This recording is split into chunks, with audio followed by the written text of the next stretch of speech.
नमस्कार दोस्तों, मेरा नाम है शशिकांत पंडित और आपका स्वागत है मूनस्टोन क्लासेस में। तो इस पर्टिकुलर वीडियो में हम लोग क्लास 10th की चैप्टर नंबर 4 साइंस की chapter number 4 that is carbon and its compound को पूरी तरह से डिटेल डिस्कस करेंगे। ठीक है, तो ये इस चैप्टर की पार्ट 1 है। हम लोग इसको पार्ट वाइज समझेंगे क्योंकि ये थोड़ी लेंदी चैप्टर है, तो हम लोग इसको दो पार्ट में समझेंगे और तीसरा जो पार्ट होगा उसमें हम लोग इस चैप्टर से related most important question and answer discuss करेंगे। तो ये पार्ट बहुत इंपॉर्टेंट है। ये आपके अगर हायर क्लासेस में आप 11-12 में साइंस लेते हैं तो उसमें बहुत ज़्यादा हेल्प करेगा। तो इस चैप्टर को बहुत ध्यान से पढ़ना ज़रूरी है। ठीक है, तो इस वीडियो को अंत तक ज़रूर देखिएगा और अगर वीडियो पसंद आए तो लाइक शेयर सब्सक्राइब ज़रूर कर लीजिएगा। तो चलिए शुरू करते हैं इस चैप्टर को।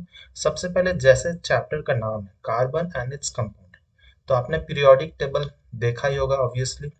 मॉडर्न पीरियोडिक टेबल में लगभग 118 एलिमेंट्स हैं, है ना। लेकिन हम लोग सारे एलिमेंट्स के लिए उतना डिटेल से नहीं पढ़ते हैं जितना कार्बन के लिए पढ़ते हैं। ऐसा क्यों? कार्बन में ऐसा क्या खास बात है कि हम लोग उसके लिए इतना डिटेल पढ़ते हैं, या उसके लिए एक स्पेसिफिक ब्रांच ऑफ केमिस्ट्री बन चुका है जिसको हम लोग ऑर्गेनिक केमिस्ट्री कहते हैं। ठीक है, तो क्यों पढ़ते हैं वो हम लोग इस वीडियो में आपको समझ आ जाएगा। जैसे जैसे हम लोग पढ़ेंगे आपको समझ आ जाएगा कि कार्बन कितना वर्सटाइल है। ठीक है, और उसके कॉम्पाउंड्स के बारे में भी। ठीक है, तो सबसे पहले आप इस फोटो से देख सकते हैं कि कार्बन जो है हर जगह प्रेजेंट है, चाहे वो लिविंग बीइंग हो, नॉन लिविंग बीइंग हो, कोई गैस जो गाड़ी से निकल रहा हो जैसे carbon dioxide, carbon monoxide, DNA हो हमारा जेनेटिक मटेरियल, या फिर जो हमारे गोबर गैस हो गए, या फिर जो एग्रीकल्चरल फीड से जो गैस निकलते हैं, जो मीथेन है, बेंजीन रिंग है, इथेनॉल है, अल्कोहल्स में, ये सब में हमें क्या कार्बन ही मिलेंगे। चाहे कोई भी फूड प्रोडक्ट ले लीजिए, उसमें जो बेसिक एलिमेंट होता है, ठीक है, वो क्या होता है, वो कार्बन होता है। ठीक है, जैसे कि आप लाइम ले लीजिए या अल्कोहल, या फिर पोमेग्रेनेट, बादाम ले लो, या फिर स्ट्रॉबेरी, कोई भी फल सब्जी, living being non living being, सब क्या है, वो सब में ही कार्बन प्रेजेंट है। ठीक है, और कार्बन बहुत वर्सेटाइल है क्योंकि कार्बन और सल्फर ऐसे दो एलिमेंट्स हैं पीरियोडिक टेबल में, कार्बन एंड सल्फर, जो अपने एलिमेंटल स्टेट, ठीक है, कार्बन का जो एलिमेंटल या नेटिव स्टेट और साथ ही साथ कंबाइंड स्टेट में बहुत सारे मॉलिक्यूल्स या कंपाउंड्स बनाते हैं कार्बन। ठीक है, तो कार्बन एंड सल्फर जो है ये दो ऐसे एलिमेंट है जिनके बहुत सारे कंपाउंड्स बनते हैं, और ये नेटिव स्टेट में भी बहुत काम के हैं और साथ ही साथ कंपाउंड स्टेट पे भी ऑब्वियसली काम पे है। ठीक है, और कार्बन जो है लगभग इसके जो कंपाउंड्स हैं, लगभग कहा जाता है कि मिलियन से भी ज्यादा इसके कंपाउंड्स हैं। ऐसे ऐसे कंपाउंड है जिसके हम लोग ने कभी नाम भी नहीं सुनेंगे। तो कार्बन बहुत ज्यादा वर्सेटाइल नेचर का है। ठीक है, वर्सेटाइल नेचर का क्यों है वो भी हम लोग समझेंगे। ठीक है, सबसे पहले तो जान लेते हैं कोवेलेंट बॉन्डिंग के बारे में। ठीक है, कार्बन में किस टाइप की बॉन्डिंग होती है। ठीक है, कार्बन में क्या कोवेलेंट बॉन्डिंग होती है या आयनिक बॉन्डिंग होती है। आयनिक बॉन्डिंग जो था हम लोग ने मेटल्स एंड नॉन मेटल्स वाले चैप्टर में डिटेल में समझा था। इस चैप्टर में हम लोग का फोकस ज्यादातर कोवेलेंट बॉन्ड पे रहेगा क्योंकि कार्बन जो है वो कोवेलेंट बॉन्डिंग करता है, आयनिक बॉन्ड नहीं करता। तो क्वेश्चंस आते हैं कि why does carbon have covalent bond instead of ionic bond, क्यों नहीं होता, जस्टिफाई करने एग्जांपल से। तो उसको समझने से पहले, कोवेलेंट बॉन्ड समझने से पहले, तो सबसे पहले कार्बन देख लीजिए। तो कार्बन बेसिकली क्या है, कार्बन एक नॉन मेटल है। ठीक है, carbon is a non metal, और ये कौन से ब्लॉक में आ जाता है, तो ये पी ब्लॉक में आ जाता है। ठीक है, पी ब्लॉक में एसपीडीएफ ब्लॉक है जिसमें से पी वाले ब्लॉक में कार्बन आ जाता है। इसका एटॉमिक नंबर कितना है, तो 6 है। ठीक है, carbon atomic number is 6, and इसके एटॉमिक मास जो है वो कितना है, 12.0107 है। हम लोग अप्रोक्सीमेटली 12 ही लेते हैं। ठीक है, 12 हम लोग इसका एटॉमिक मास लेते हैं। और अगर आप इलेक्ट्रॉनिक कॉन्फ़िगरेशन देखेंगे कार्बन का, तो कुछ इस तरह से होता है। ठीक है, इसमें दो ही यहाँ पर सेल्स मिलेंगे, के एंड एल। ठीक है, तो के वाले में कितने इलेक्ट्रॉन्स है रिवॉल्व कर रहे हैं, तो दो इलेक्ट्रॉन्स रिवॉल्व कर रहे हैं। एंड एल सेल में कितने रिवॉल्व कर रहे हैं, तो आप गिन सकते हैं 1 2 3 4। ठीक है, तो इलेक्ट्रॉनिक कॉन्फ़िगरेशन कुछ इस तरह से होता है, 2 4। ठीक है, तो एल जो सेल है, लास्ट जो शेल है जिसको हम लोग वैलेंस शेल कहते हैं। ठीक है, तो वैलेंस शेल में इलेक्ट्रॉन्स कितने हैं, number of electrons of a carbon in the valence shell is 4। ठीक है, तो आपको ये बेसिक इंफॉर्मेशन पता चल गया कार्बन के बारे में। अब हम लोग जान लेते हैं कोवेलेंट बॉन्डिंग। ठीक है, तो एक बार रिवाइज कर लेते हैं आयनिक बॉन्डिंग। आयनिक बॉन्डिंग में क्या हो रहा था, जैसे कि आपने पढ़ा होगा NaCl कंपाउंड बन रहा था, MgCl2। ठीक है, यहाँ पर क्या हो रहा था, यहाँ पर एक मेटल है एक नॉन मेटल है, एक मेटल है नॉन मेटल है। तो आयनिक बॉन्ड बेसिकली एक मेटल और नॉन मेटल के बीच में ही होता है, जहां पर इलेक्ट्रॉन्स का ट्रांसफर होता है। ठीक है, इलेक्ट्रॉन्स फुल्ली तरह से ट्रांसफर होता है। Na प्लस के पास सोडियम जो है, सोडियम के पास एक्स्ट्रा इलेक्ट्रॉन था एक, और क्लोरीन जो था उसके पास एक इलेक्ट्रॉन की कमी थी। तो सोडियम क्या कर देता है, फुल्ली ट्रांसफर कर देता है एक इलेक्ट्रॉन्स क्लोरीन को, तब जाके वो कंपाउंड बनता है। उस कंपाउंड को हम लोग मेनली आयनिक कंपाउंड बोलते हैं। ठीक है, तो ionic compounds are formed by the complete transfer of the electron from metals to the non metal. ठीक है, बट कोवेलेंट बॉन्डिंग में क्या होता है, द बॉन्ड जैसे ही कोवेलेंट, कोवेलेंट का मतलब ही होता है जो भी वैलेंस इलेक्ट्रॉन होता है उनके बीच में शेयरिंग होती है। ठीक है, the bond formed by the mutual sharing of electron pairs between the two atoms in a molecule is known as a covalent bond. ठीक है, तो कोवेलेंट बॉन्ड में मेनली फुल्ली ट्रांसफर नहीं होती है इलेक्ट्रॉन्स की, जस्ट शेयरिंग होती है। और शेयरिंग किसकी होगी, तो वैलेंस इलेक्ट्रॉन्स की। जो आउटर मोस्ट सेल है उसमें जितने भी इलेक्ट्रॉन्स होंगे उनके बीच में ही शेयरिंग होगी। इनर मोस्ट इलेक्ट्रॉन्स इसमें कोई काम या रोल प्ले नहीं करता है। ठीक है, तो आउटर मोस्ट सेल का ही इंपॉर्टेंस है। जैसे कि देख सकते हैं कार्बन में क्या होता है, द एटॉमिक नंबर तो 6 है, एंड इलेक्ट्रॉनिक कॉन्फ़िगरेशन बताया 2 4। So it requires 4 electron to achieve the inert gas electronic configuration. Inert gas या noble gas configuration भी आप कह सकते हैं। ठीक है, noble gas configuration, octet भी आप कह सकते हैं। ठीक है, तो आयरन जो कार्बन है उसको 4 इलेक्ट्रॉन्स चाहिए।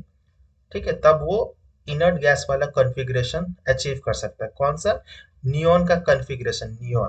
ठीक है, नियॉन का एटॉमिक नंबर कितना होता है, तो 10 होता है। ठीक है, तो इसके पास 6 है और 4 चाहिए ताकि वो जो नियॉन का इलेक्ट्रॉनिक कॉन्फ़िगरेशन है वो अचीव कर सके। इसके लिए उसके पास दो ऑप्शन है, या तो नियॉन वाला इलेक्ट्रॉनिक कॉन्फ़िगरेशन अचीव करेगा, या फिर वो जो हीलियम वाला इलेक्ट्रॉनिक कॉन्फ़िगरेशन है 2। ठीक है, वो 2 इलेक्ट्रॉन्स लूज भी कर सकता है। ठीक है, तो दो ऑप्शन है उसके पास में। तो पहला जो है कि it could gain 4 electrons forming C4 minus anion. ठीक है, वो 4 इलेक्ट्रॉन्स गेन कर लेगा और एक C4 एनायन बन सकता है। तब उसका जो इलेक्ट्रॉनिक कॉन्फ़िगरेशन है वो नियॉन की तरह हो जाएगा। ठीक है, बट इसमें क्या होगा, it would be difficult for the nucleus with 6 protons to hold on to 10 electrons. क्यों, क्योंकि न्यूक्लियस में तो 6 ही प्रोटॉन्स है, प्रोटॉन्स में तो कोई वृद्धि नहीं हुई है, इलेक्ट्रॉन्स में वृद्धि हो गई 4 इलेक्ट्रॉन्स। ठीक है, तो 4 एक्स्ट्रा इलेक्ट्रॉन्स आ गए हैं। ठीक है, तो 4 माइनस का मतलब ये है कि we have got 4 extra electrons, negative sign का मतलब है। ठीक है, तो इसीलिए वो होल्ड नहीं कर पाएगा, जो न्यूक्लियस है उसको होल्ड नहीं कर पाएगा, इसीलिए ये ऐसा नहीं करता है। ठीक है, फिर नेक्स्ट स्टेप उसके पास क्या था कि वो 4 इलेक्ट्रॉन्स लूज कर सकता है और एक हीलियम वाला इलेक्ट्रॉनिक कॉन्फ़िगरेशन अचीव कर सकता है। ठीक है, तो वो 4 इलेक्ट्रॉन लूज कर देगा। ठीक है, तो उसके न्यूक्लियस में तो ऑलरेडी 6 प्रोटॉन्स हैं और 6 प्रोटॉन्स हैं, लेकिन अगर वो 4 इलेक्ट्रॉन लूज कर देगा तो उसके पास सिर्फ 2 ही इलेक्ट्रॉन्स बचेंगे, है ना। तो उसके पास 2 ही इलेक्ट्रॉन्स बचेंगे, तो आउटर मोस्ट सेल उसका खाली पड़ जाएगा, है ना। आउटर मोस्ट उसका शेल जो है बैलेंस सेल वाला वो खाली पड़ जाएगा। ठीक है, बट इसमें क्या होता है, लूज करने में भी it requires a large amount of energy to remove the 4 electrons from the outermost shell, है ना। 4 इलेक्ट्रॉन गेन करना या फिर रिमूव करना बहुत ज्यादा एनर्जी एनर्जी लगता है इस सब प्रोसेस में, है ना। तो ये दोनों ही प्रोसेस जो है वो पॉसिबल नहीं होगा कार्बन के लिए, इसीलिए वो आयनिक बॉन्ड नहीं बनाता है। आयनिक बॉन्ड के बजाय वो इलेक्ट्रॉन्स को ना ही गेन करता ना ही लूज करता, वो क्या करता है, जो दूसरा कोई एटम या आयंस है, एलिमेंट है, उसके साथ में वो बॉन्ड बना लेता है बाई शेयरिंग द इलेक्ट्रॉन्स। ठीक है, तो कार्बन इस प्रॉब्लम को ओवरकम करता है by sharing of its valence electron with the other carbon atoms और with the atoms of other element. ठीक है, तो वो चार अलग एलिमेंट के थ्रू वो चार बॉन्ड बना लेता है। ठीक है, तो कार्बन, जैसे कि हम लोग सबसे सिंपल एक कंपाउंड देख लेते हैं, मीथेन। ठीक है, CH4। ठीक है, इसको मीथेन कहा जाता है।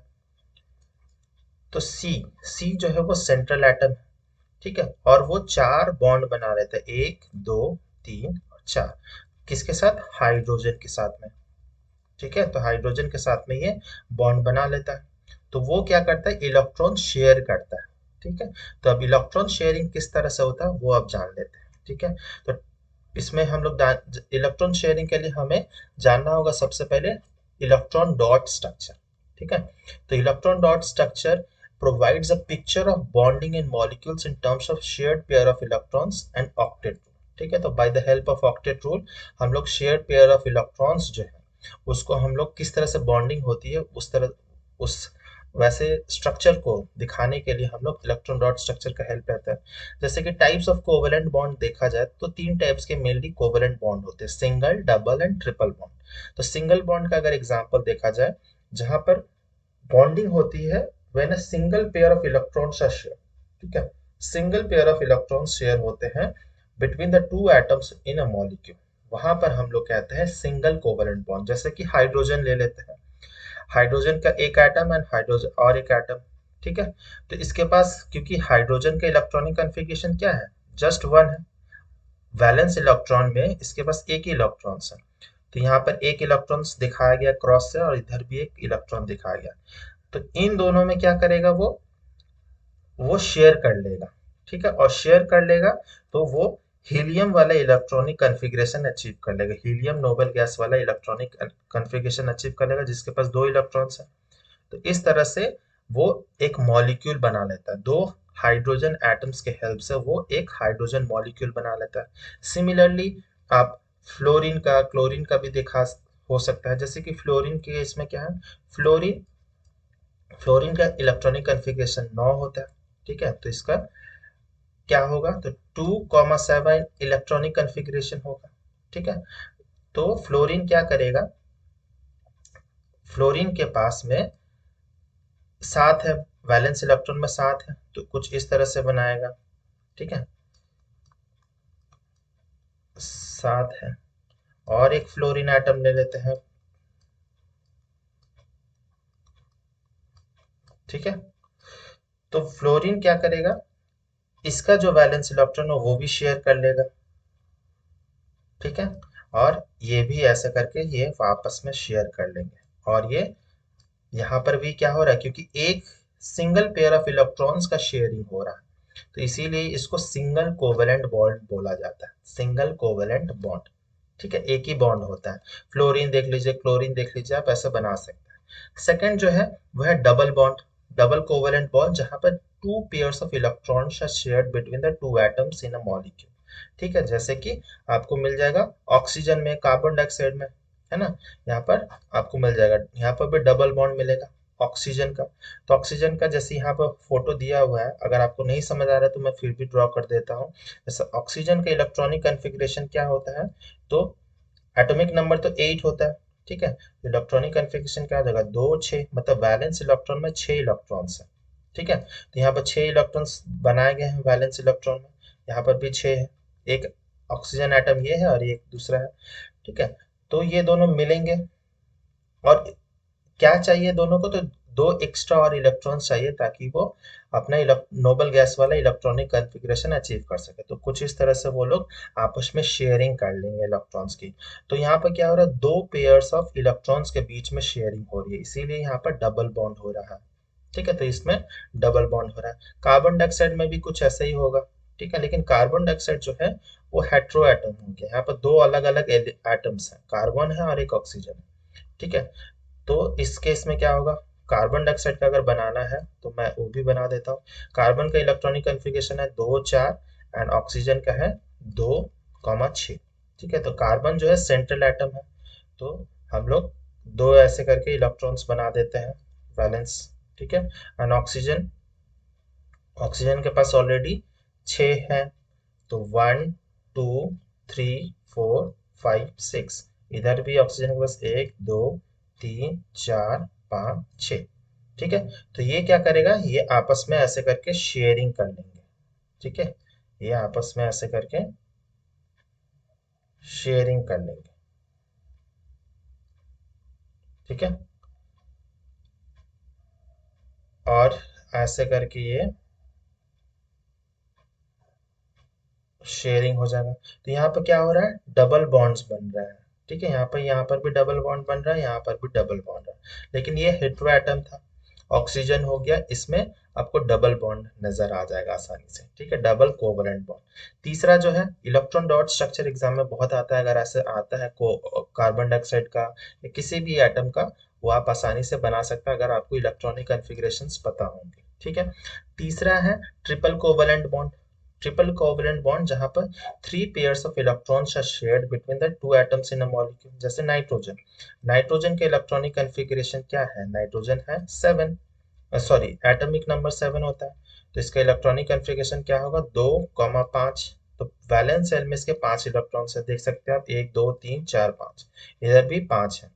तो ये 5 है, इसको ऑक्टेट चाहिए अगर फुलफिल करना है, तो इसको और 3 इलेक्ट्रॉन्स का जरूरत है दोनों को ही। तो आपस में ये तीनों इलेक्ट्रॉन्स शेयर कर लेंगे, तो यहाँ पर क्या हो जा रहा है, ट्रिपल बॉन्ड बन रहा है हमारे दो नाइट्रोजन एटम्स के बीच में, एक ट्रिपल बॉन्ड हमें नजर आ रहा है। तो ये हो गया ट्रिपल कोवलेंट बॉन्ड। ठीक है, उम्मीद करता हूँ आपको ये समझ आ गया होगा। फिर फिजिकल प्रॉपर्टीज क्या होते हैं कोवलेंट कंपाउंड्स के, तो कोवलेंटली बॉन्डेड जो मॉलिक्यूल्स होते हैं, उनमें they have a strong bonds with in the molecules. ठीक है, विद इन द मॉलिक्यूल उनके बीच में बहुत स्ट्रॉन्ग बॉन्डिंग होती है। ये जो बॉन्डिंग है, जो ट्रिपल बॉन्ड हो रहा है या डबल बॉन्ड हो रहा है या सिंगल बॉन्ड हो रहा है, जिसको हम लोग इंट्रामोलिक्यूलर फोर्स ऑफ अट्रैक्शन बोले, इंट्रामोलिक्यूलर। ठीक है, बहुत ध्यान से स्पेलिंग देखिएगा, इंट्रामोलिक्यूलर। ठीक है, फोर्स ऑफ अट्रैक्शन वो स्ट्रांग होता है, बट इंटरमोलिक्यूलर फोर्सेस जो होता है वो वीक होता है। ठीक है, दो अलग अलग मॉलिक्यूल्स के बीच में जो फोर्स ऑफ अट्रैक्शन है वो वीक है, लेकिन विद इन द मॉलिक्यूल्स, ठीक है, विद इन द मॉलिक्यूल जो अंदरूनी जो bond energy, electro molecular force है ऐसा, वो बहुत ज्यादा स्ट्रांग होता है। ठीक है, तो intra molecular forces of attraction strong है, but inter molecular forces of attraction weak है। ठीक है, तो ये सबसे पहला। फिर इसी के कारण क्या होता है, कोवलेंट कंपाउंड में मेनली लो मेल्टिंग पॉइंट और लो बॉइलिंग पॉइंट होते हैं कंपाउंड्स में। ठीक है, तो बहुत कम टेम्परेचर पे ही मेल्ट और बॉयल हो जाते हैं। लेकिन आयनिक कंपाउंड में जस्ट इसका ऑपोजिट होता है। ठीक है, इसका जस्ट ऑपोजिट आयनिक कंपाउंड में होता है। तो बहुत बार आयनिक कंपाउंड्स और कोवलेंट कंपाउंड में डिफरेंसेस भी करने को दे दिया जाता है, तो वो आपको आना चाहिए, और बहुत इंपॉर्टेंट क्वेश्चन रह जाता है आयनिक एंड कोवलेंट कंपाउंड के डिफरेंसेस। ठीक है, तीसरा जो है property, since the electrons are shared between atoms, no charged particles are form. ठीक है, आयनिक कंपाउंड में जैसे Na+ and Cl-, chloride ion, sodium ion, ऐसे चार्ज्ड पार्टिकल्स फॉर्म हो रहे थे। कोवलेंट कंपाउंड में कोई भी चार्ज पार्टिकल्स फॉर्म नहीं होता है, इसीलिए वो लोग क्या होते हैं, they are generally poor conductor of electricity.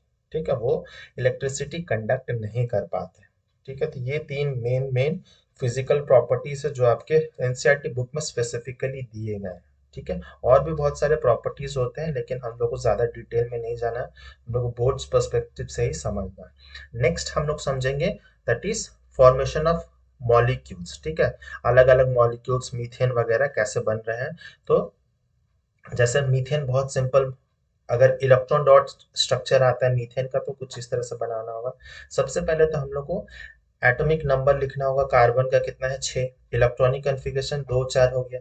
ठीक है, और वैलेंस इलेक्ट्रॉन कितना है, मतलब आउटर मोस्ट इलेक्ट्रॉन में, शेल में कितना इलेक्ट्रॉन है कार्बन का, तो 4। एंड एटॉमिक नंबर हाइड्रोजन का क्या हुआ, 1, तो इसका तो वैलेंस इलेक्ट्रॉन्स एक ही होगा। ठीक है, तो कार्बन जो है CH4 में, carbon is the central atom. ठीक है, तो जो बीच में रहता है वो सेंट्रल एटम। ठीक है, तो कार्बन जो है वो सेंट्रल एटम है, तो इसके पास में 4 इलेक्ट्रॉन्स है, 4 साइड में मैंने बना दिया 4 इलेक्ट्रॉन्स। अब हाइड्रोजन भी कितना है, तो 4 है, तो हाइड्रोजन भी हम लोग 4 4 कर देंगे, H H H। और इनके पास में कितना इलेक्ट्रॉन्स है, सबके पास एक एक है, ठीक है, एक एक ही है इन सबके पास में। ठीक है, तो अब इनमें हाइड्रोजन को क्या चाहिए, एक एक्स्ट्रा इलेक्ट्रॉन चाहिए, तो ये ऐसे बॉन्ड बनाएगा, ये ऐसे करके बनाएगा, तो ये भी ऐसे बनाएगा, एक ऐसे बनेगा, और एक साथ साथ में एक पूरा सर्कल भी बनेगा। ठीक है, तो इसका कार्बन की भी वैलेंसी सेटिस्फाई हो जा रही है, और साथ ही मतलब इलेक्ट्रॉनिक कॉन्फ़िगरेशन नोबल वाली अचीव हो जा रही है, और साथ ही साथ हाइड्रोजन के भी अचीव हो जा रही है। तो आप इस फोटो में और क्लीन से देख सकते हैं। ठीक है, तो इस तरह से इलेक्ट्रॉन डॉट स्ट्रक्चर एग्जाम में जरूर आते हैं, कोई ना कोई मॉलिक्यूल्स का आएंगे ही आएंगे। नेक्स्ट क्वेश्चन देख लेते हैं, जैसे कि फॉर्मेशन ऑफ CO2 मॉलिक्यूल, जैसे मैंने पहले भी बना के दिखाया था CO2 मॉलिक्यूल का, तो एटॉमिक नंबर कार्बन का है 6, इलेक्ट्रॉनिक कॉन्फ़िगरेशन 2 4 हो जाएगा, वैलेंस इलेक्ट्रॉन 4 होगा कार्बन के लिए, ऑक्सीजन के लिए है 2 और 6, एटॉमिक नंबर तो 8 है, तो 2 6 इलेक्ट्रॉनिक कॉन्फ़िगरेशन, बैलेंस इलेक्ट्रॉन 6 हो जाएंगे। ठीक है, तो इस केस में भी क्या होगा, तो कार्बन जो है हमारा सेंट्रल एटम है। ठीक है, कार्बन के पास कितना है, तो 4 है, तो हम लोग 2 बना देंगे ऐसे करके। ठीक है, 2 हम लोग ऐसे बना देंगे, और ऑक्सीजन हम लोग, ऑक्सीजन के पास कितना है, 6 है। ठीक है, ऑक्सीजन के पास 6 इलेक्ट्रॉन्स है। ठीक है, तो हम लोग ऐसे ऐसे करके, अब क्रॉस या डॉट डॉट करके भी ऐसे स्ट्रक्चर से बना सकते हैं। ठीक है, अब हम लोग इसकी बॉन्डिंग दिखाएंगे, तो ये हो गया, ऑक्सीजन की सेटिस्फाई हो जा रही है, ये दूसरे वाले ऑक्सीजन की सेटिस्फाई हो जा रही है, और ये कार्बन की भी इस तरह से सेटिस्फाई हो जा रही है। ठीक है, तो ये हो गया कार्बन डाइऑक्साइड के लिए। ठीक है, होपफुली आपको समझ आ रहा होगा, तो यहाँ पर डबल बॉन्ड बन रहा है, मतलब अगर आसान भाषा में दिखाया जाए तो C double bond O double bond O। ठीक है, लेकिन मीथेन में क्या हो रहा था, मीथेन में सिंगल बॉन्ड बन रहा था, तो C double single bond single bond single bond single bond, कुछ इस तरह से हमारा मीथेन बन रहा था। ठीक है, अब और देख लीजिए एग्जांपल, जैसे कि H2S मॉलिक्यूल के हैं, तो इसमें भी हाइड्रोजन का पता ही है, सल्फर का एटॉमिक नंबर कितना होता है, 16, तो एटलीस्ट आपको 20 एटॉमिक नंबर तक जितने भी एलिमेंट्स होते हैं उसको पता होना चाहिए कौन कौन से एलिमेंट है। बहुत बार क्वेश्चन में दिया भी होता है, नहीं भी दिया रहेगा, तो अगर याद रहेगा तो आपके लिए बेनिफिट रहेगा। तो एटॉमिक नंबर सल्फर का होता है 16, जस्ट ऑक्सीजन के नीचे होता है। तो वैलेंस इलेक्ट्रॉनिक कॉन्फ़िगरेशन कुछ इस तरह से 2 + 2 8 6, तो वैलेंस इलेक्ट्रॉन कितना हो गया, 6। ठीक है, और इस केस में सल्फर जो है वो एक सेंट्रल एटम की तरह ऐड करता है, सल्फर। ठीक है, तो 6 हम लोग बना लेंगे। ठीक है, 1 2 3 4 5 6। ठीक है, और हाइड्रोजन हम लोग बनाएंगे, जैसे कि हाइड्रोजन का ये इलेक्ट्रॉन, और इधर में हाइड्रोजन का ये इलेक्ट्रॉन। ठीक है, अब इनके बॉन्डिंग कैसे होगी, तो कुछ ऐसे होगी, हाइड्रोजन की सेटिस्फाई, ये वाले हाइड्रोजन की कुछ ऐसे होगी, और सल्फर की कैसे हो जाएगी, तो कुछ ऐसे करके ये सेटिस्फाई हो जाएगी। ठीक है, तो कुल मिला के कैसे बन रहा है, S single bond H single bond H, और यहाँ पर पेयर ऑफ इलेक्ट्रॉन्स ऐसे करके बच जा रहे हैं। ठीक है, तो ये बन गया हमारा electron dot structure of H2S। तो ऐसे बहुत सारे मॉलिक्यूल्स हैं, एनसीईआरटी बुक में या रेफरेंस बुक्स में आपको बहुत सारे एग्जांपल मिल जाएंगे, आप प्रैक्टिस कर सकते हैं। ठीक है, अब हम लोग समझते हैं एलोट्रोप्स। ठीक है, एलोट्रोपी क्या होता है, तो बेसिकली एलोट्रोपी एक फेनोमेना है in which elements exist in two or more different physical state with similar chemical properties। ठीक है, तो एलोट्रोपी एक फेनोमेना है जिसमें एक ही एलिमेंट के वो दो या दो से अधिक फिजिकल स्टेट में रह सकते हैं, लेकिन जबकि उसकी केमिकल प्रॉपर्टीज जो है वो सेम रहती है। ठीक है, तो chemical properties are same but different physical properties of a single element, इस फेनोमेना को ही हम लोग एलोट्रोपी कहते हैं। ठीक है, तो कार्बन के मेनली 3 ऐसे हेलोट्रोप्स मिलेंगे। सबसे पहला है diamond, second is graphite, third is fullerenes. ठीक है, तो हम लोग डायमंड, ग्रेफाइट, फ्यूलरिन्स ये इसको समझ रहे थे, इसके स्ट्रक्चर को। तो डायमंड का स्ट्रक्चर कुछ आप इस तरह से देख सकते हैं, आपको पता ही होगा कितना प्रीशियस मेटल है, एलिमेंट है। तो diamond, in this carbon and atom carbon an atom is bonded to four other atoms of carbon forming a three dimensional structure। तो डायमंड में क्या होता है, कार्बन एटम जो है, एक कार्बन एटम वो चार अलग अलग कार्बन एटम्स के साथ में बॉन्ड बनाता है। ठीक है, अलग अलग अलग अलग कार्बन प्लेन में, ठीक है, इस तरह से कुछ बनाता है ताकि वो थ्री डायमेंशनल फिगर आ सके। आप इस फोटो में देख सकते हैं थ्री डायमेंशनल फिगर आ जाता है।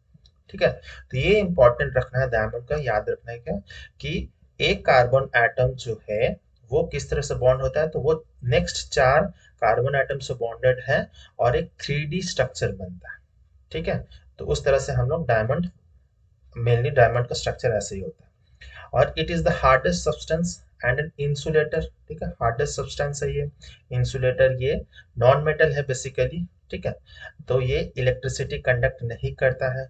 बहुत सारे यूज होता है, ड्रिलिंग, रॉक्स कटिंग वगैरह में, ग्लास कटिंग में यूज होता है, ज्वेलरीज में ऑब्वियसली यूज होता ही है। ठीक है, फिर diamonds can be synthesize subjecting pure carbon to very high pressure and temperature. अगर हम लोग प्योर कार्बन को हाई प्रेशर और हाई टेम्परेचर देंगे तो हम लोग सिंथेटिकली लैब में भी डायमंड बना सकते हैं, और ये इवन बना भी है, इंडिया में बनता भी है। और रिसेंटली 2-3 महीने पहले ही जो इंडियन प्राइम मिनिस्टर थे, जब वो जो बाइडेन से मिले थे, तो उनको ग्रीन डायमंड उन्होंने गिफ्ट किया था, नरेंद्र मोदी ने जो बाइडेन को। ठीक है, तो वो कैसे लैब में ही बनता है, लैब में बनता है जब हम लोग प्योर कार्बन को हाई प्रेशर और टेम्परेचर देंगे तो वो डायमंड, सिंथेटिक डायमंड बन जाएगा। और वो हूबहू नेचुरल डायमंड के जस्ट जैसा ही होता है। आप लोग, हम लोग समझ नहीं पाएंगे कि एक्चुअल में कौन सा है। अगर एक एक्चुअल डायमंड रखा जाए जो माइन किया हुआ डायमंड हो और एक सिंथेटिक डायमंड, हमें पता नहीं चलेगा। ठीक है, तो synthetic diamonds are small but are otherwise indistinguishable from the natural diamond. छोटे होते हैं थोड़े बहुत, जो नेचुरल डायमंड्स होते हैं वो तो बड़े बड़े होते हैं, उनको साइज काट कर पॉलिश करके ऐसे रिंग्स वगैरह तैयार किया जाता है। ठीक है, तो ये सबसे पहला हमारा एलोट्रोप था। ठीक है, सेकंड जो एलोट्रोप है वो है ग्रेफाइट। ठीक है, तो ग्रेफाइट में क्या होता है, each carbon atom is bonded to three other carbon atoms. Diamond में चार एटम्स के साथ बॉन्ड हो रहा था, इसमें थ्री एटम्स के साथ बॉन्ड हो रहा है in the same plane giving hexagonal array. ठीक है, वहां पर अलग अलग प्लेन में हो रहा था, थ्री डायमेंशनल फिगर बन रहा था। यहाँ पर क्या हो रहा था, एक कार्बन एटम तीन अलग अलग कार्बन एटम्स के साथ बॉन्ड बना रहे हैं और एक हेक्सागोनल एरे बना रहे हैं। ठीक है, हेक्सागोनल एरे बना रहे हैं। One of this bond is double bond दस सेटिस्फाइंग द कार्बन वैलेंसी। ठीक है, लेकिन कार्बन का तो वैलेंसी 4 होता है, तो एक जो बॉन्ड होगा वो डबल बॉन्ड होगा। ठीक है, तो ये ग्राफाइट का इम्पोर्टेंट, ये बहुत इंपॉर्टेंट है।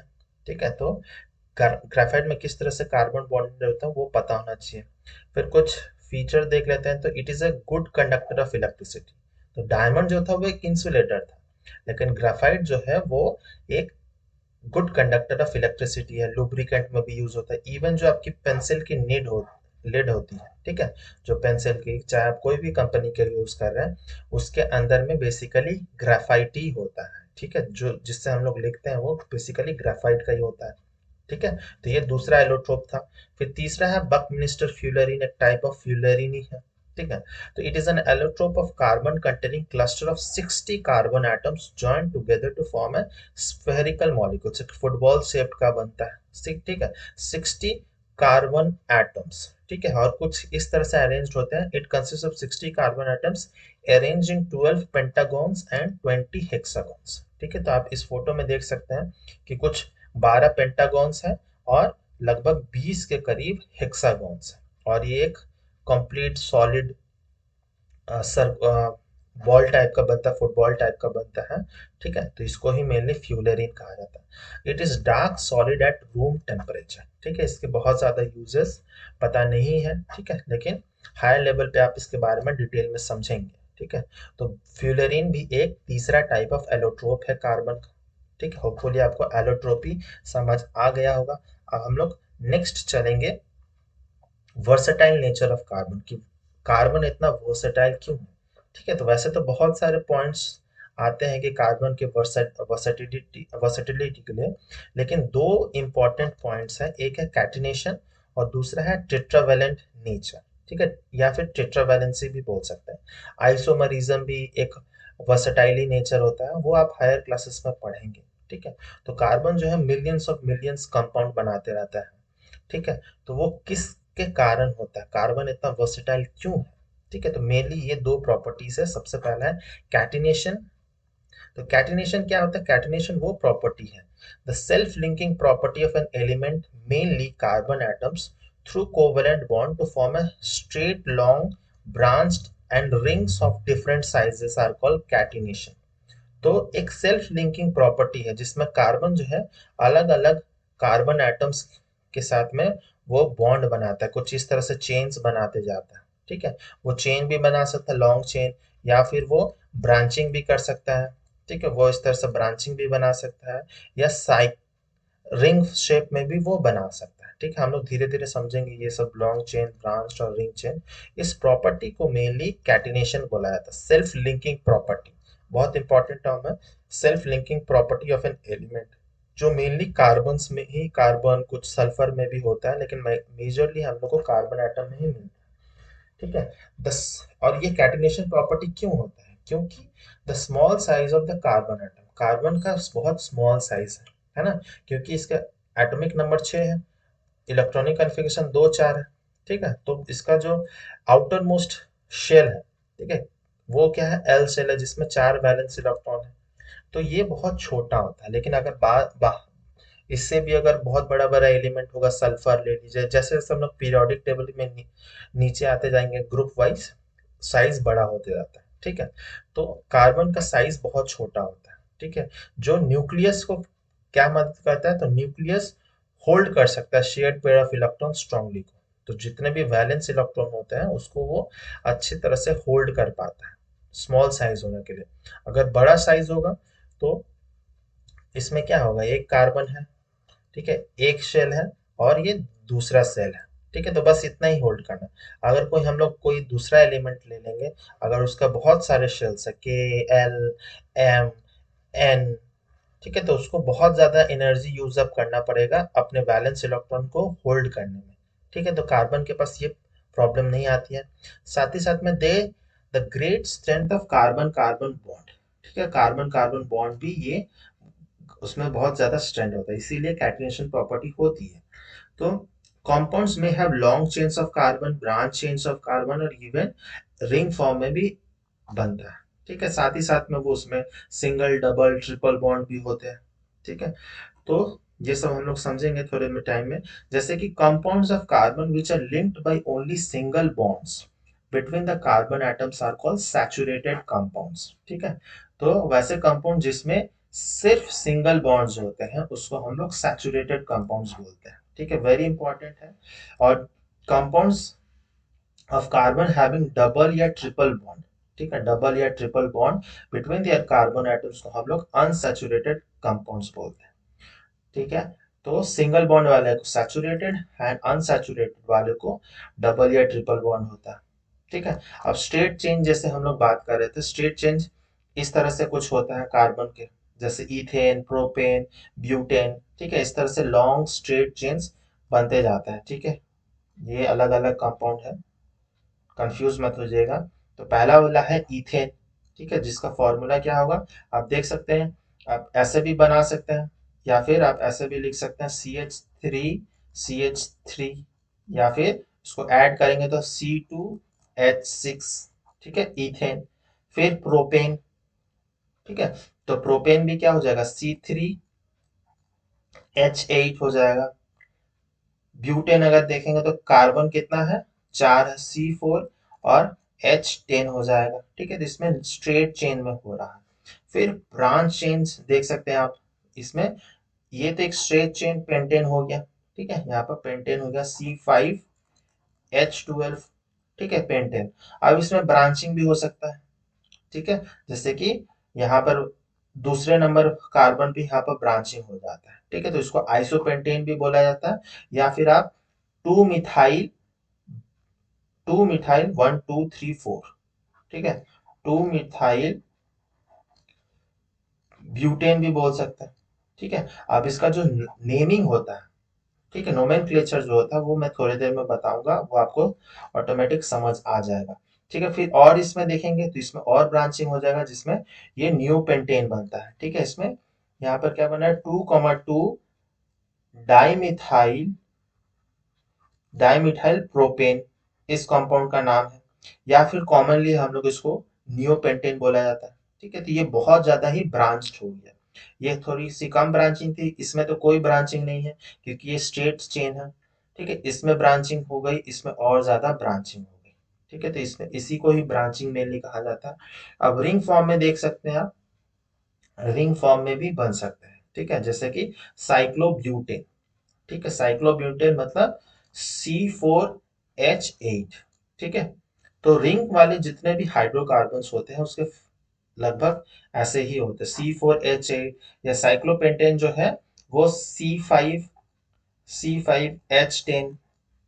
अगर हम लोग साइक्लोहेक्सेन बनाएंगे, ठीक है, साइक्लोहेक्सेन, ठीक है, तो साइक्लोहेक्सेन का फॉर्मूला है C6H12, ठीक है। तो कुछ इस तरह से होगा, 1 2 3 4 5 6, सब ये लिंक है, ठीक है।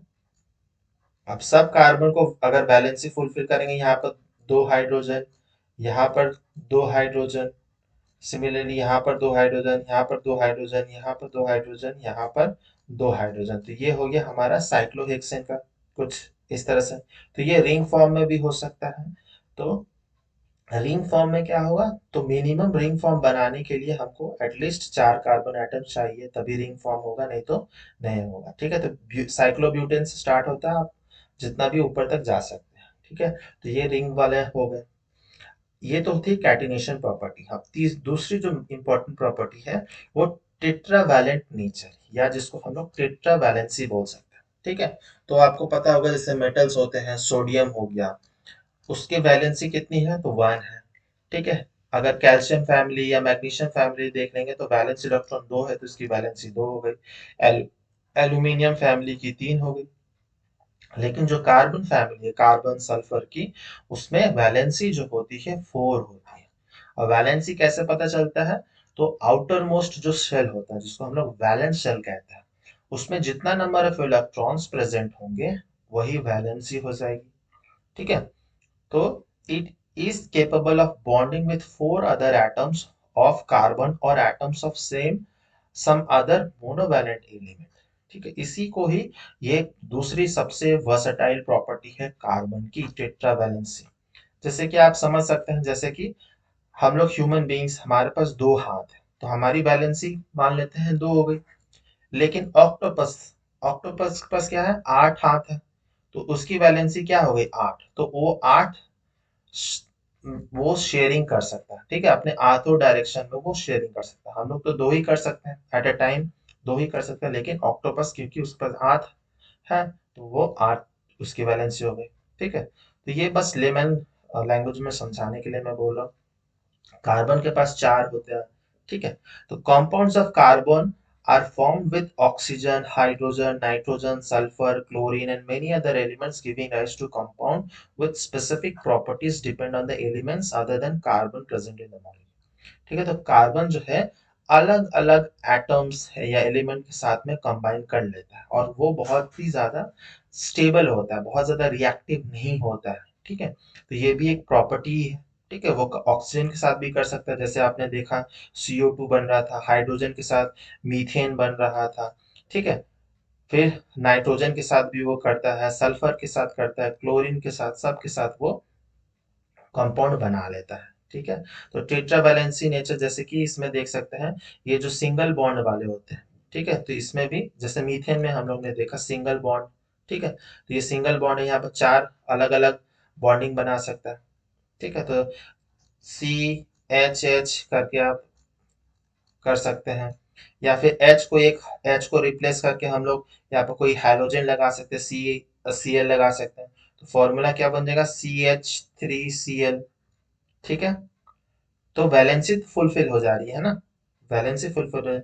जहां पर डबल बॉन्ड आता है, ठीक है, तो एल्कीन्स में यहाँ पर डबल बॉन्ड है, ठीक है, जैसे हम लोग ने देखा।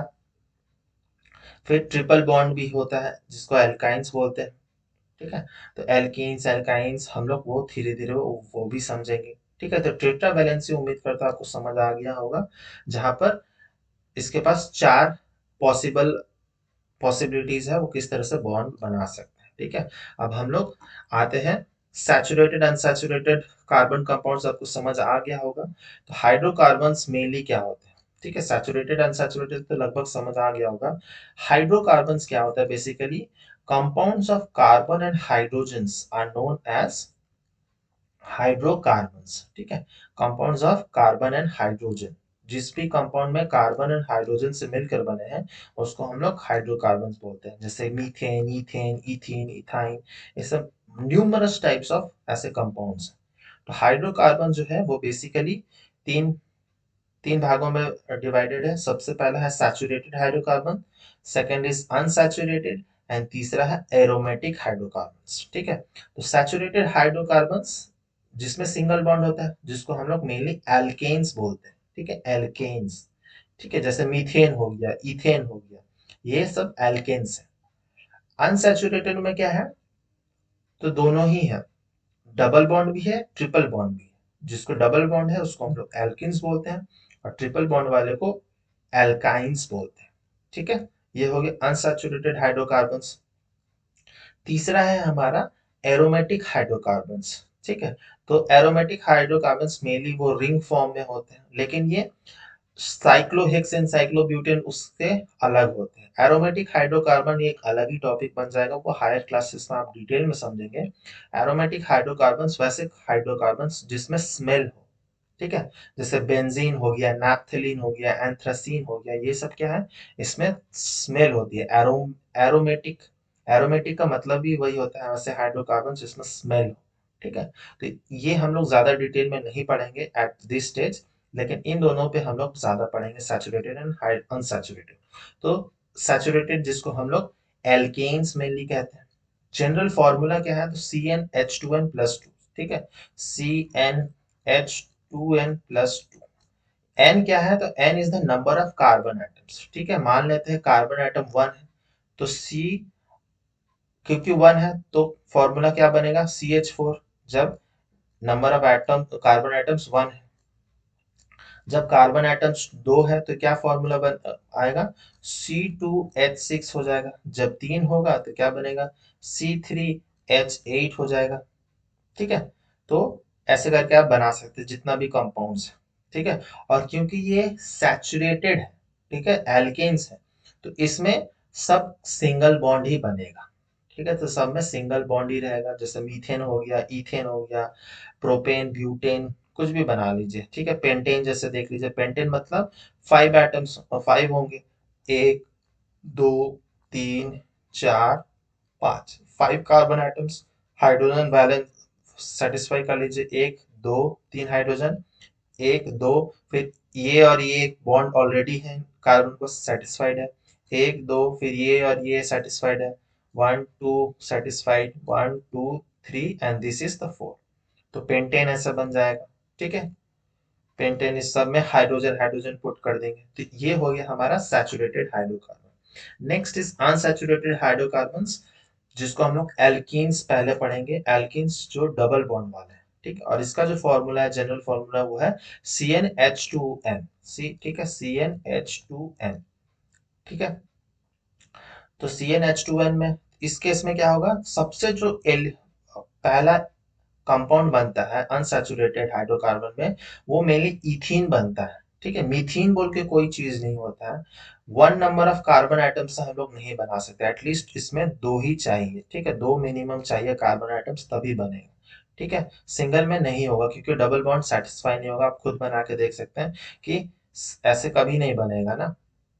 CH2, ठीक है, CH2 कभी भी सेटिस्फाई होगा क्या, C, एक बॉन्ड होगा, एक हाइड्रोजन इधर और इधर, ठीक है। डबल बॉन्ड कहाँ बनेगा, ये दो तो बच जाएगा इसके पास दो, ये वैलेंट, ये किसके साथ बॉन्ड बनाएगा, तो CH2 बोल के कोई बनेगा नहीं, एटलीस्ट हमें 2 कार्बन आइटम्स चाहिए, तभी बनेगा, जैसे कि इथीन। ठीक है, दो कार्बन आइटम्स रहेंगे तो C2H4।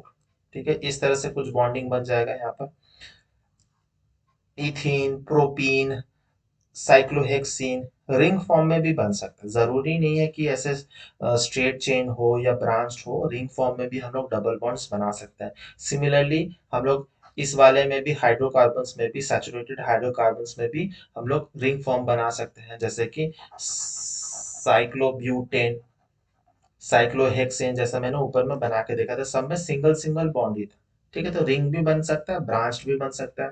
ठीक है, अनसैचुरेटेड आपको समझ आ गया। एल्केन्स, एल्कीन्स के बारे में, ठीक है, बहुत स्पेलिंग में बहुत ध्यान देना पड़ता है। वो एल्केन्स था, ये एल्कीन्स है। ठीक है, जनरल फॉर्मूला CnH2n है, और इसमें एटलीस्ट दो नंबर ऑफ कार्बन आइटम्स चाहिए ही चाहिए। एल्काइंस में फॉर्मूला क्या है, तो एल्काइंस मेनली ट्रिपल बॉन्ड होता है। ठीक है, और इसका जनरल फॉर्मूला CnH2n-2, CnH2n-2।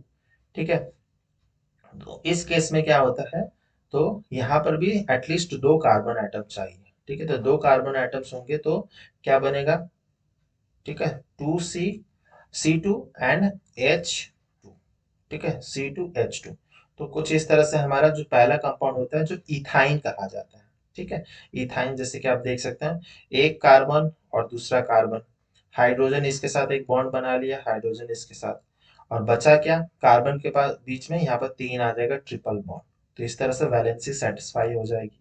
ठीक है, ethyne, propyne, two butyne, two four pentyne, इस तरह से an numerous number of compounds आप बना के प्रैक्टिस कर सकते हैं। ठीक है, एल्काइंस जिसमें ट्रिपल बॉन्ड होता है, जनरल फॉर्मूला क्या होता है वो आपको बस पता होना चाहिए। तो एल्कीन्स और एल्काइंस जो है उसमें एटलीस्ट दो कार्बन एटम्स चाहिए ही चाहिए। लेकिन एल्केन्स में ऐसा कुछ नहीं है, एल्केन्स में एक कार्बन एटम से भी बन जाएगा, जैसे कि मीथेन से शुरू होता है।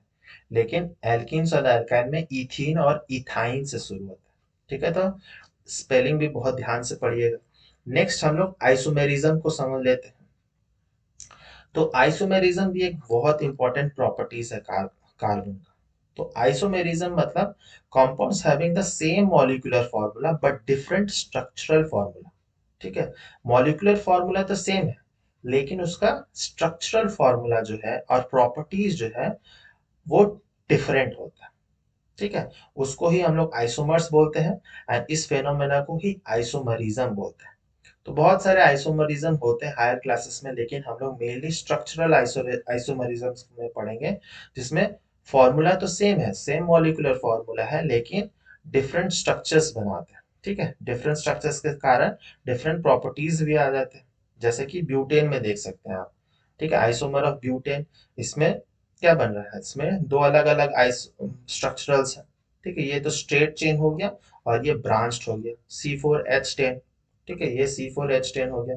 आप इसी तरह से कोई भी कंपाउंड का आप बना सकते हैं, जैसे कि हम लोग देखिए C5,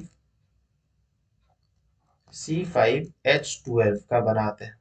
ठीक है, तो एक तो ब्रांच ऐसे बना देंगे, एक, दो, तीन, चार, पांच। ठीक है, और इधर में हम लोग हाइड्रोजन से सेटिस्फाई करा देंगे। ठीक है, ये एक पहला हो गया। ठीक है, सिंपल एक पेंटेन हो गया। ठीक है,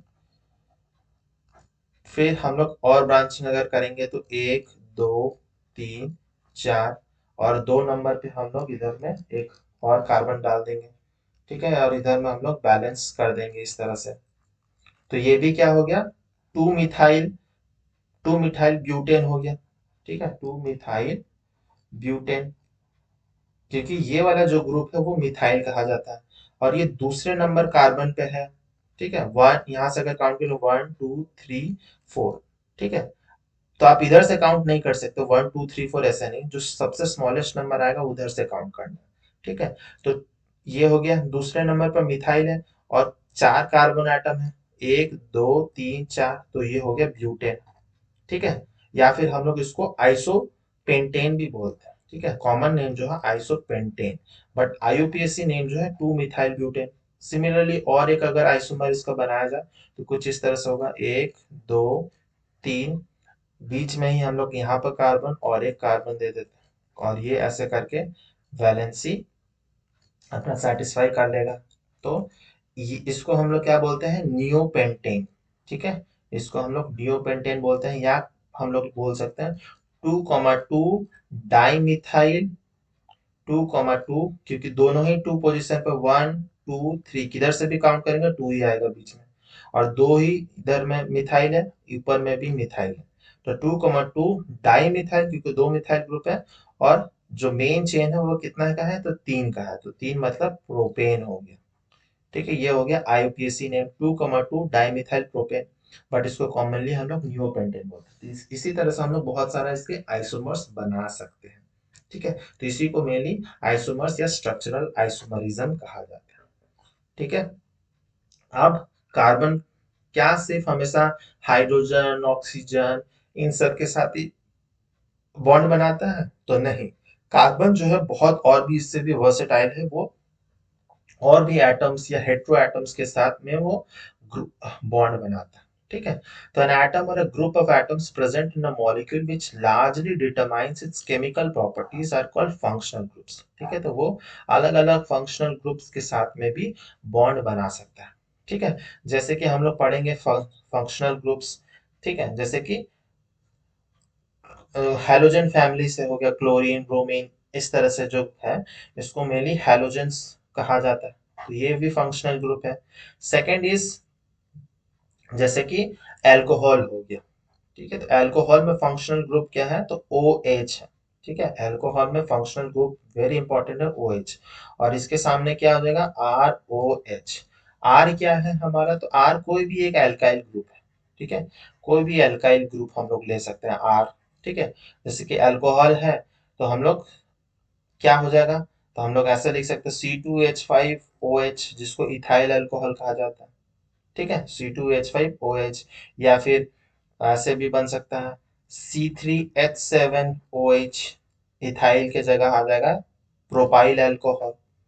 ठीक है, तो अल्कोहल का फंक्शनल ग्रुप है OH। फिर आते हैं एल्डिहाइड। एल्डिहाइड का जो ग्रुप है मेनली उसको CHO कहा जाता है। ठीक है, तो कुछ इस तरह से RCHO। ठीक है, लेकिन इसका बॉन्डिंग बहुत इंपॉर्टेंट है। तो इसमें क्या होता है, एक एल्काइल ग्रुप तो है, फिर C आता है। ठीक है, C एक हाइड्रोजन के साथ में करेगा, और ये दो डबल बॉन्ड बनाएगा ऑक्सीजन के साथ में, तो कुछ इस तरह से हमारा एल्डिहाइड होता है। ठीक है, एल्डिहाइड हमारा इस तरह से होता है। अल्कोहल हमारा डायरेक्ट सिर्फ OH होता है फंक्शनल ग्रुप। जो एल्डिहाइड होता है उसका जो फंक्शनल ग्रुप होता है वो CHO होता है। फिर तीसरा है हमारा कीटोन। ठीक है, तो कीटोन का भी कुछ इस तरह से फॉर्मूला है। Ketone basically R bond C bond R। ठीक है, और यहाँ पे बीच में आ जाता है डबल O। ठीक है, इस तरह से ये कीटोन का भी होता है। ठीक है, तो ये हो गया कीटोन का। यहाँ पर दो अलग अलग एल्काइल ग्रुप्स हो सकते हैं या सेम भी हो सकते हैं, और बीच में कार्बन डबल बॉन्ड बनाता है। ठीक है, तो ये हो गया कीटोन। तीसरा जो है वो है कार्बोक्सिलिक एसिड, जैसे आपने सुना होगा formic acid, ethanoic acid, acetic acid, ये सब सुना होगा ना। तो उसमें जो फंक्शनल ग्रुप है वो बेसिकली COOH है। ठीक है, बहुत इंपॉर्टेंट है, COOH। ठीक है, और आर के साथ अल्काइल ग्रुप, तो इसमें कैसे बॉन्डिंग होती है, तो बेसिकली आर एक अल्काइल ग्रुप है, फिर वो सी के साथ बॉन्ड बनाएगा, फिर एक जो बॉन्ड बनाएगा वो OH के बनाएगा, और एक डबल बॉन्ड ऑफ ऑक्सीजन।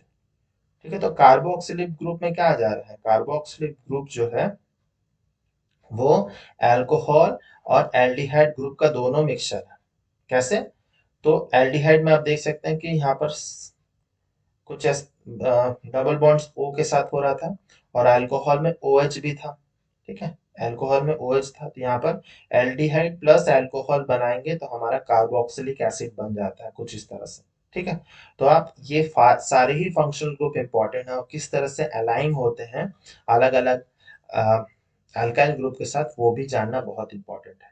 ठीक है, तो अल्कोहल्स का जो फंक्शनल ग्रुप है OH है। ठीक है, एल्डिहाइड का है CHO है, कुछ इस तरह से बॉन्डिंग होता है CHO का।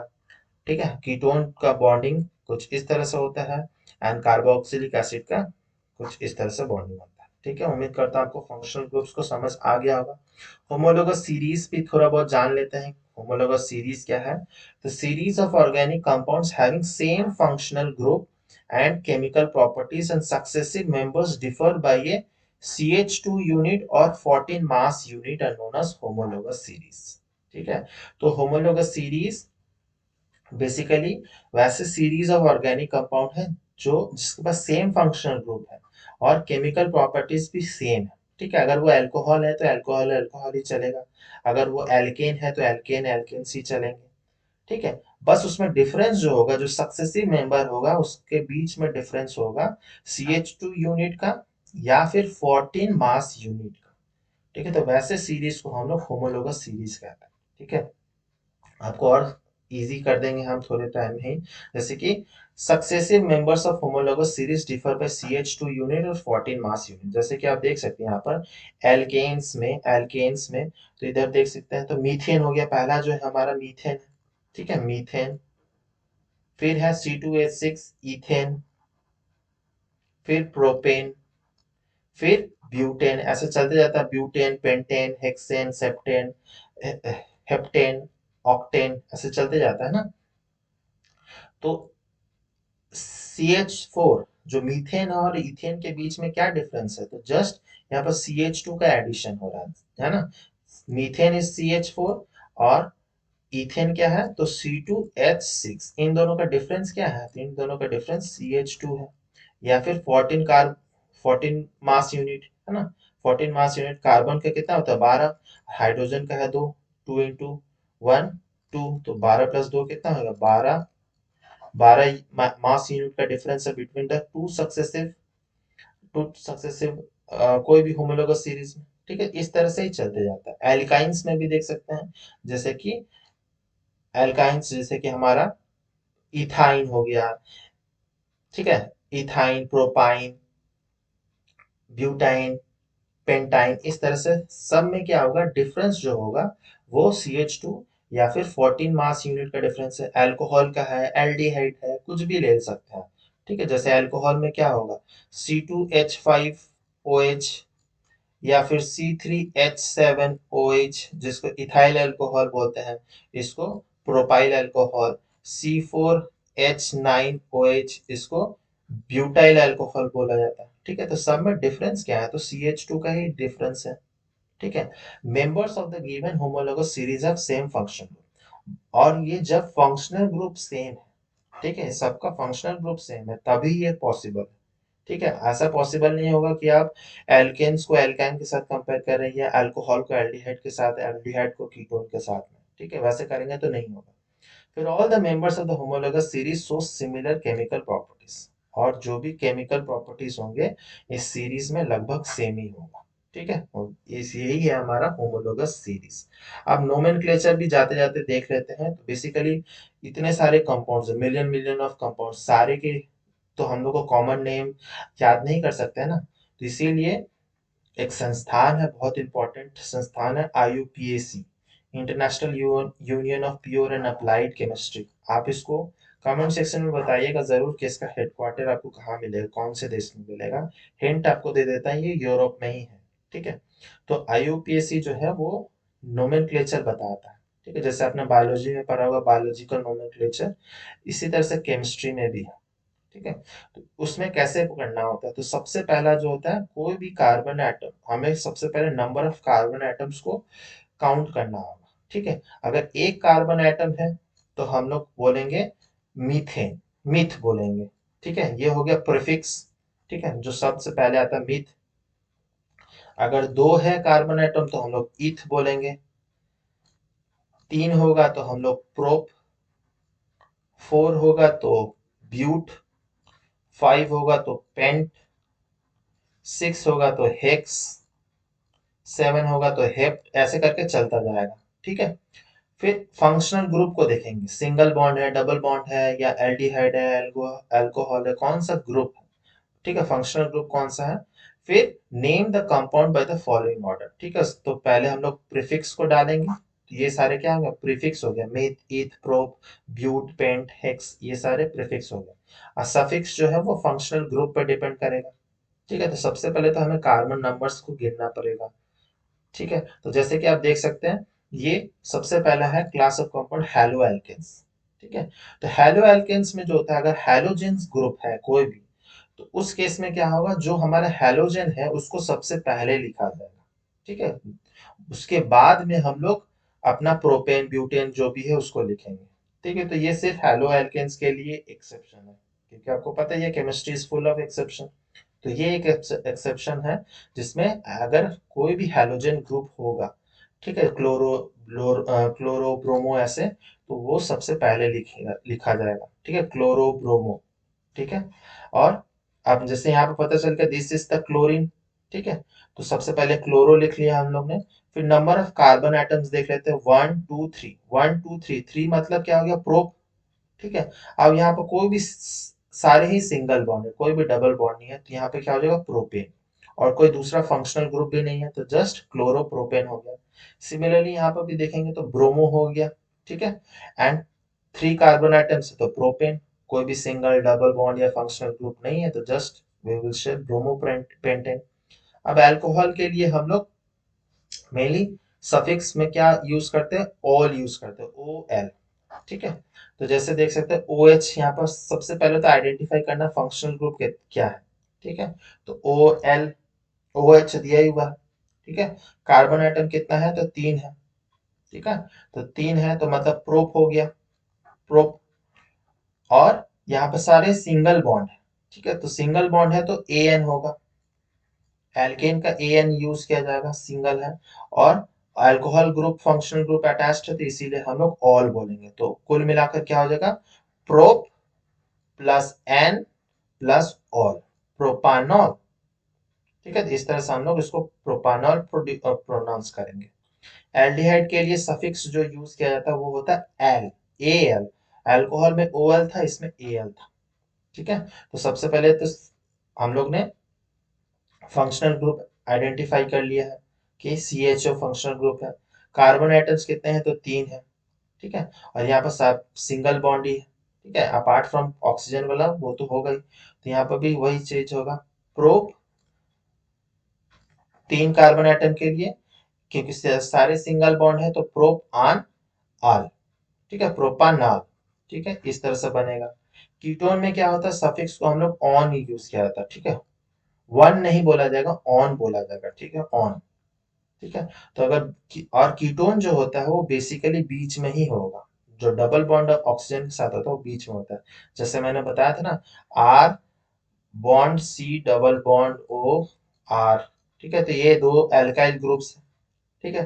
तो टोटल कार्बन आइटम्स कितने हैं, 3 है, प्रोपान नॉन। ठीक है। तो ऑन हो गया हमारा सफिक्स, तो ये कीटोन के लिए हो गया। कार्बोक्सिलिक एसिड के लिए सफिक्स जो यूज किया जाता है वो है बेसिकली ओइक एसिड। ठीक है, ओइक एसिड। तो कार्बोक्सिलिक एसिड में सफिक्स हमारा ओइक एसिड है। ठीक है। तो सबसे पहले तो हमें फाइंड आउट करना है कितने कार्बन एटम्स है, तो 3 है। COH दिया ही हुआ है, तो हम लोग प्रोपानोइक, क्योंकि हम लोगों ने सफिक्स ऐड करना। प्रोपान तो होगा ही, ठीक है, प्रेफिक्स तो हो ही गया प्रोपान। अब जस्ट ओइक एसिड ऐड करना है। ठीक है। आप इस तरह से बना सकते हैं। जैसे एल्कीन्स के लिए हम लोग क्या यूज करेंगे, प्रोप। यहाँ पर देख सकते हैं कि 3 कार्बन आइटम है, मतलब प्रोप हो गया। और क्योंकि यहाँ पर डबल बॉन्ड है, ठीक है, तो डबल बॉन्ड में हम लोग ई एन यूज कर देते हैं। ठीक है। सिंगल बॉन्ड के लिए हम लोग ए एन यूज करते हैं, डबल बॉन्ड के लिए ई एन यूज करते हैं। और जब ट्रिपल बॉन्ड आएगा, ठीक है, ट्रिपल बॉन्ड आएगा, तो ट्रिपल बॉन्ड के लिए हम लोग एल्काइंस में वाई एन ई यूज करेंगे एज अ सफिक्स। ठीक है। यहाँ पर 3 है, 3 कार्बन है, तो प्रोप और आइन। तो सबसे पहले तो आपको कितने कार्बन एटम्स वो सबसे पहले काउंट करना है। मीथ है, ईथ है, प्रोप है, ब्यूट है, पेंट हेक्स, हेप्ट हेक्स, ये सारे ऑक्ट वक्त सबको फाइंड आउट करना पड़ेगा। ठीक है। उसके बाद जाके हम लोग कार्बन काउंट कर लेंगे, तो जो फंक्शनल ग्रुप है वो देखेंगे। ठीक है, उस हिसाब से हम लोग को करना पड़ेगा। तो कुछ अगर मैं जैसे कंपाउंड्स दे दूं, जैसे कि C bond C bond double bond C H. ठीक है, आप कमेंट सेक्शन में जरूर बताइएगा इस कंपाउंड का नाम क्या होगा। बाकी जो है ये सारे ही हाइड्रोजन है। ठीक है, सारे ही हाइड्रोजन है। इस कंपाउंड का नाम क्या होगा? ये 1 नंबर का है। फिर एक है,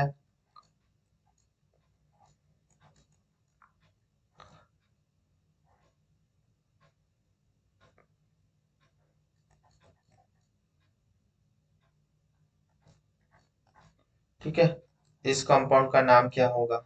आप कमेंट सेक्शन में जरूर बताइएगा, बहुत आसान आसान है। ठीक है, ये तीन दो कंपाउंड के जो आंसर है वो आप कमेंट सेक्शन में जरूर बताइएगा। उम्मीद करता हूँ आपको समझ आ गया होगा मोर और लेस।